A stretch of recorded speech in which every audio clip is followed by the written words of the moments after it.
Hey guys, what's up? How are you? I hope all doing good. In the previous class, we had discussed nutrition, digestion, respiratory system, circulatory system. ये सभी चीज़ हम लोग क्या किए थे, discuss किए थे. तो in this class we will discuss about the excretory system.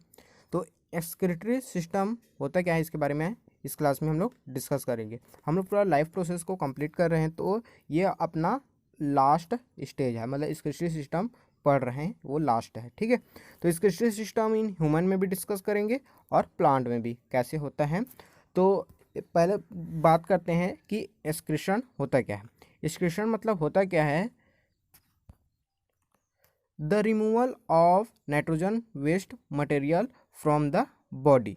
क्या बोल रहा हूँ मैं, the removal of nitrogenous waste material from the body. क्या करता है, जो भी नाइट्रोजन वेस्ट होता है. अब नाइट्रोजन वेस्ट मतलब क्या होता है, नाइट्रोजन वेस्ट मतलब जिसमें नाइट्रोजन इन्वॉल्व हो, नाइट्रोजन मिले हुए हो उसमें.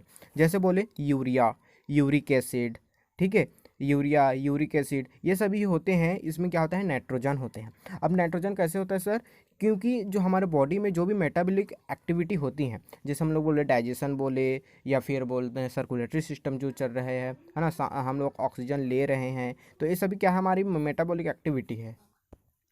तो इस प्रोसेस के दौरान क्या बनता है, वेस्ट मटेरियल बनता है. अब इस वेस्ट मटेरियल को बाहर निकालना भी ज़रूरी है. नहीं निकालेंगे तो हमारे बॉडी में क्या हो जाएगा, कुछ भी जो ऑर्गन हमारा ठीक से काम नहीं कर पाएगा. तो इन सभी को करने के लिए एक स्पेशलाइज्ड ऑर्गन पाया जाता है ऑल ऑर्गेनिज्म में.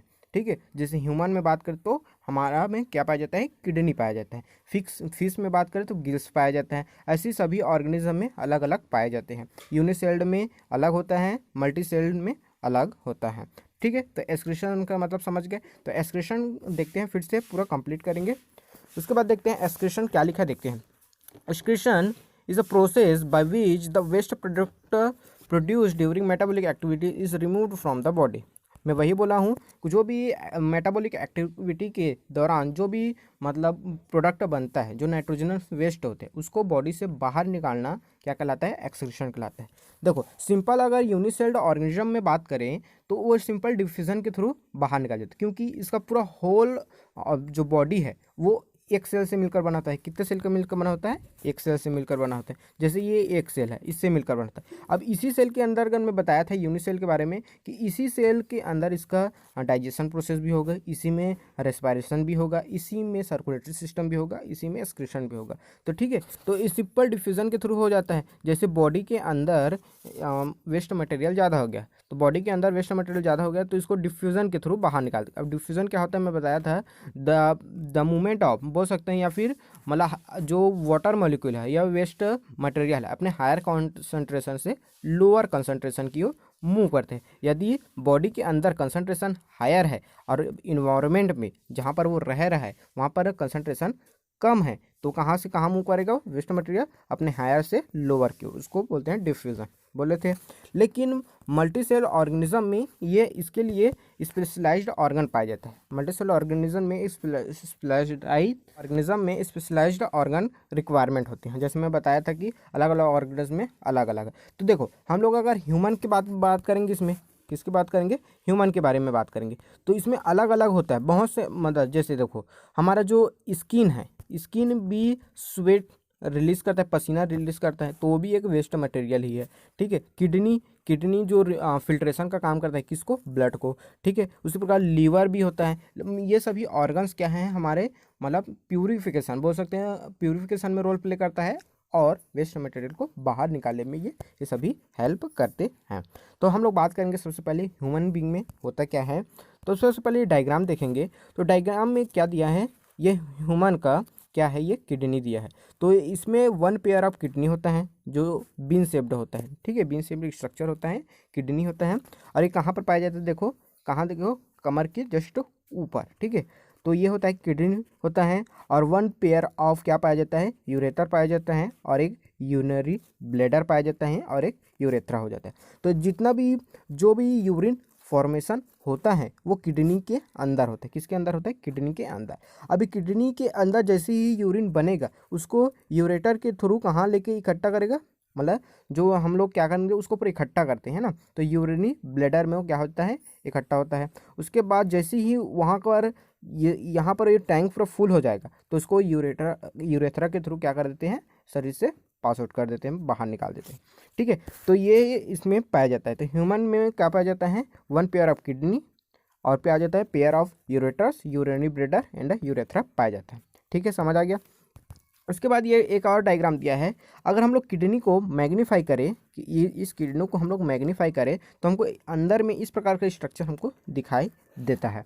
ठीक है, तो ये एक होता है, ये देखो इसमें रिनल पिरामिड्स, मतलब पिरामिड्स लाइक स्ट्रक्चर पाया जाता है, इसको बोलते हैं रिनल पिरामिड्स। इसी पिरामिड्स के अंदर कई, मतलब बोल सकते हैं लाखों की संख्या में क्या पाए जाते हैं, नेफ्रॉन पाया जाता है। अब ये नेफ्रॉन होता क्या है, नेफ्रॉन होता क्या है ये भी जानना जरूरी है। तो kidney has a number of excretory unit is called nephron. तो नेफ्रॉन में जो, मतलब इस जो भी नेफ्रॉन बना होता है, मतलब जो किडनी बना होता है वो नेफ्रॉन से मिलकर बना था, और जो भी नेफ्रॉन में ही ये प्रोसेस चलता है कि यूरिन कैसे फॉर्मेशन करना है। आगे देखेंगे कि नेफ्रॉन कैसा दिखता है, डायग्राम, ये सभी बात करेंगे। ठीक है, एक होता है रिनल आर्टरी होता है जो ब्लड को किडनी में लेके आता है, क्यों, क्योंकि प्यूरिफिकेशन करना होता है। और रिनल वेन जो इसको बाहर लेके जाता है। जैसे यहाँ पर यूरिन बन जाता है, ये यूरेटर में डाल देता है, मतलब ये वाला जो है ट्यूब उसमें, उसके बाद ये कहाँ पर खुलता है, ये यूरिनरी ब्लैडर में खुलता है। ठीक है, अब उसके बाद देखते हैं, each kidney has a number of excretory unit called nephrons. ठीक है, नेफ्रॉन क्या होता है मैं बता दिया था। Nephron, each nephron has a cup like structure called Bowman capsule. अब देखो कप लाइक स्ट्रक्चर, कप कैसा होता है, ये देखो ये होता है ऐसे कप लाइक स्ट्रक्चर पाया जाता है, उसको बोलते हैं Bowman capsule, containing a bundle of capillaries called glomerular. अब इसमें बहुत सारे क्या हो जाते हैं, कैपिलरी इसमें आके ऐसे जाके निकल जाते हैं, इधर से आया इधर से निकल गए, इधर से आया इधर से। अब जो अंदर आया है ना, इंटर कर रहा है, कहाँ इंटर कर रहा है, बोमन कैप्सूल में, उसको हम लोग बोलते हैं afferent arterioles. Afferent, a for afferent arterioles. और जो बाहर जा रहा है उसको बोलते हैं इफरेंट आर्टियोस, ई ए। ठीक है, तो इफरेंट आर्टियोस और एफरेंट आर्टियोस होता क्या है, डायग्राम दिखाएंगे। ठीक है, अब ये हो गया, पहले आप लोगों को नेफ्रॉन का डायग्राम दिखाता हूँ।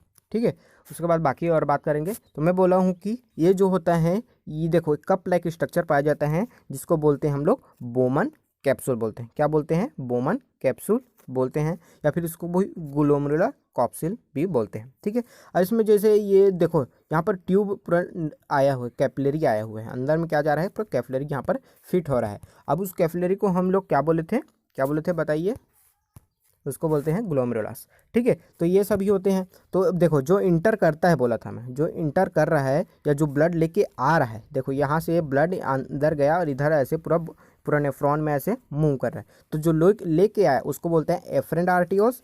और जो यहाँ से फिर बाहर जाएगा, मतलब ये यहाँ से बाहर, मतलब ये लंग्स की ओर जाएंगे, क्योंकि वहाँ से भी प्यूरिफिकेशन होना है, उसको ऑक्सीजनेटेड होना है, तो ठीक है ये वहाँ से जाता है, तो ये इसको बोलते हैं इफरेंट आर्टियोस। क्या बोलते हैं इसको, इफरेंट आर्टियोस। ठीक है, समझ आ गया।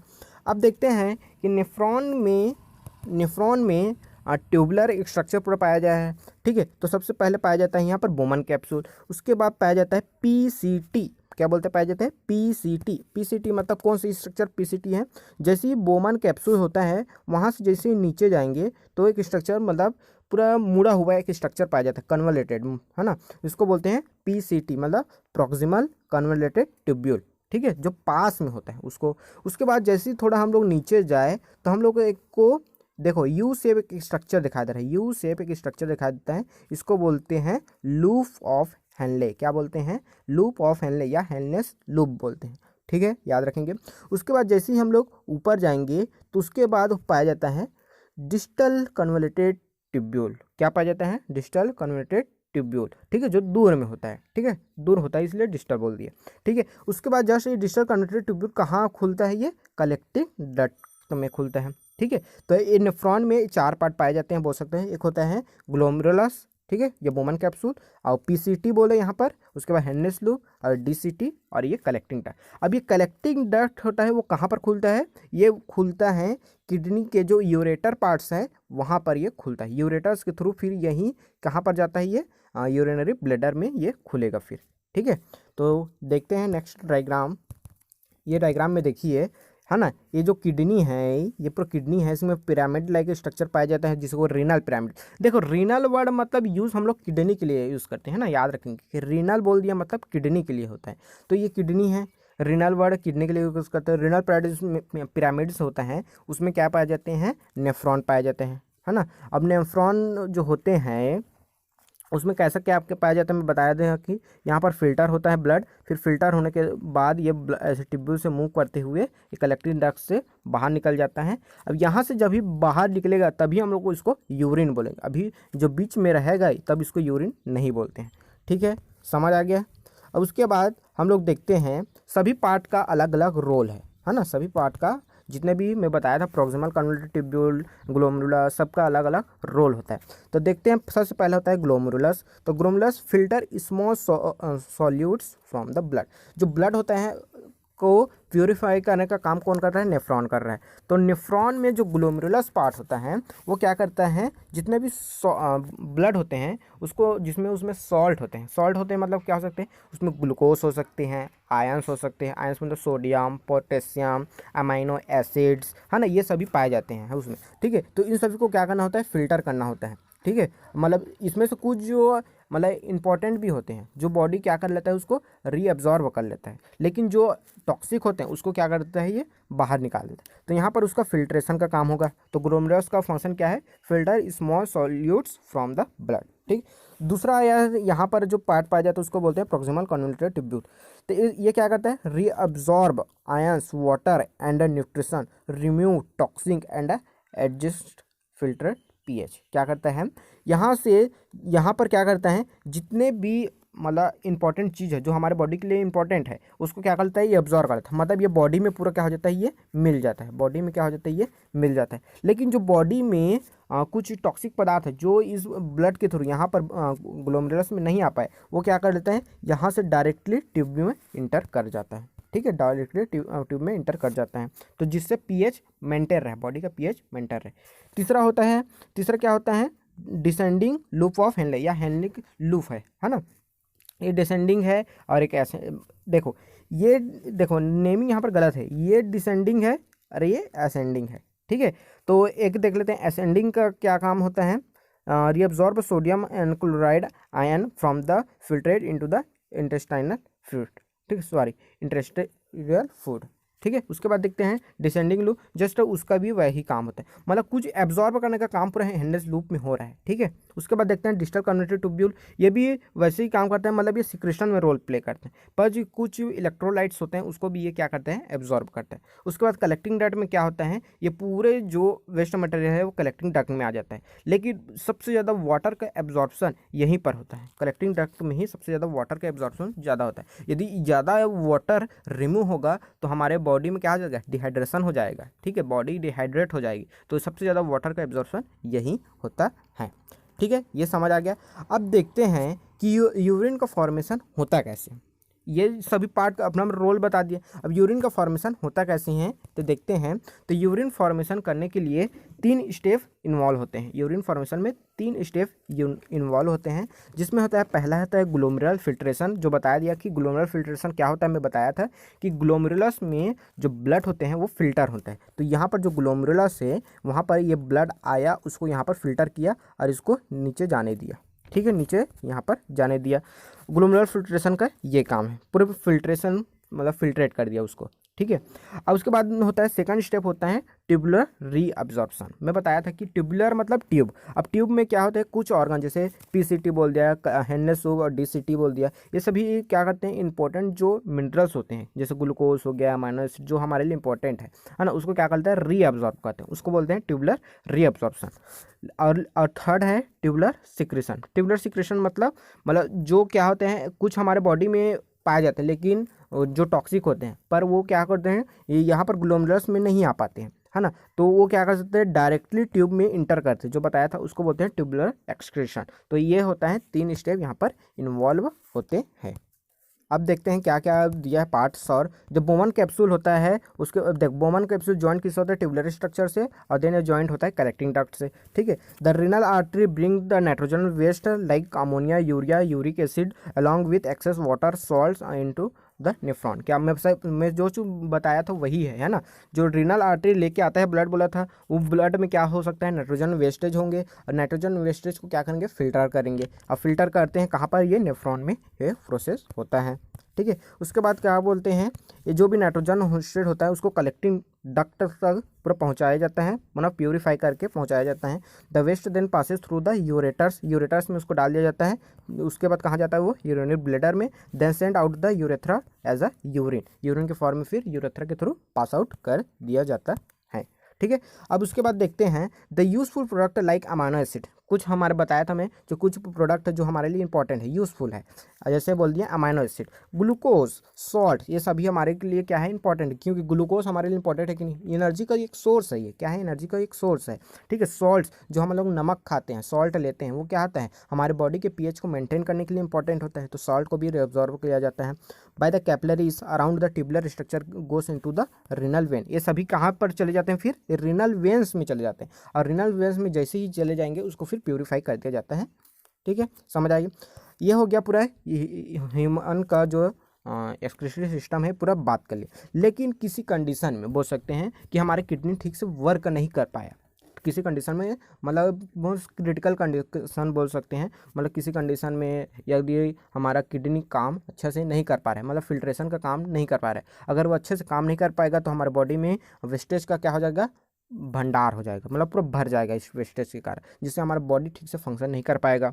ठीक है, तो विभिन्न प्रकार के डिसीज पैदा हो सकते हैं और व्यक्ति मर भी सकता है। तो इस कंडीशन में हमारे किडनी को ठीक करने के दो ही उपाय हैं, या तो हम लोग हेमोडायलिसिस कराएं, या फिर सीधा ऑर्गन ट्रांसप्लांट, मतलब ऑर्गन जो किडनी है उसको ट्रांसप्लांट कर दे, उसके जगह दूसरा किडनी लगा दे।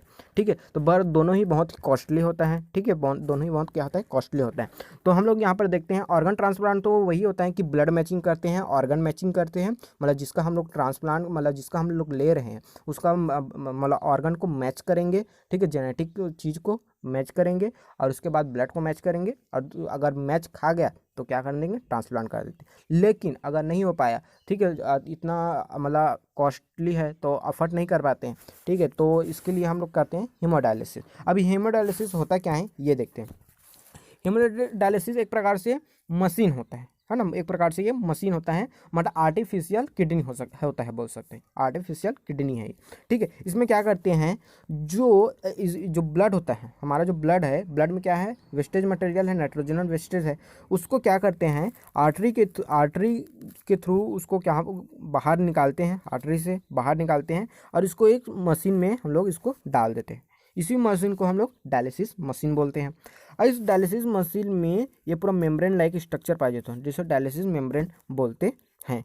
ठीक है, अब इस डायलिसिस मेम्ब्रेन में हम लोग क्या करते हैं, यहाँ से हम लोग फ्रेश डायलिसिस फ्लूइड डालते हैं, यहाँ पर डायलिसिस फ्लूइड डालते हैं, ताकि ये जो हमारा आर्टरी से जो ब्लड आ रहा है प्यूरिफाई यहाँ होने के लिए, ये डायलिसिस फ्लूइड के थ्रू ये क्या हो जाए, पूरा फिल्टर हो जाए, मतलब अच्छे से साफ़ हो जाए, जितने भी नाइट्रोजन वेस्ट है वो निकल जाए। अब नाइट्रोजन वेस्ट जो होते हैं वहाँ पर वो यहाँ पर इकट्ठे हो जाते हैं। अब ये क्या हो गया, प्यूरिफाई हो गया। अब प्यूरिफाई जैसे ही हो जाता है, इसको यहाँ से फिर से ह्यूमन के जो हैंड में या बॉडी में क्या करते हैं, फिर से एग्जैक्ट करा। तो देखो यहाँ से आया, यहाँ पर प्यूरिफाई हुआ, यहाँ से फिर कर इसको एंटर कर दिया। ठीक है, एक और डायग्राम देख लेते हैं। देखो, आर्टरी के थ्रू इसको लेके गया, ठीक है, डायरेक्शन ऑफ ब्लड फ्लो दिया है, यहाँ पर डायलिसिस मेम्ब्रेन पाया जाता है, यहाँ पर प्यूरिफिकेशन का काम चलता है। ठीक है, जो यूज्ड डायलिसिस है ये है ना। और उसके बाद क्या होता है, इसको जैसे ही डायलिसिस यहाँ से हो गया, प्यूरिफाई हो गया, उसको बाद ये इसको क्या करते हैं, ह्यूमन बॉडी में फिर से इंजेक्ट कराते हैं। तो ये प्रोसेस मतलब इसको लगभग बार बार कराना पड़ता है, एक बार करा दो ये ऐसा नहीं होता है, इसको बार बार कराना पड़ता है। तो इसमें भी ये भी बहुत ही कॉस्टली होता है। तो ये ह्यूमन बॉडी में इस प्रकार से प्रोसेस होता है। अब ये पूरा ह्यूमन बॉडी की बात कर लिए। अब देखो ह्यूमन बॉडी में कैसे वेस्ट मटेरियल है, जो नाइट्रोजन वेस्टेज हो, कैसे इसको रिमूव किया जाता है, पास आउट कैसे किया जाता है बॉडी से, इन सभी के बारे में हम लोग डिस्कस किए।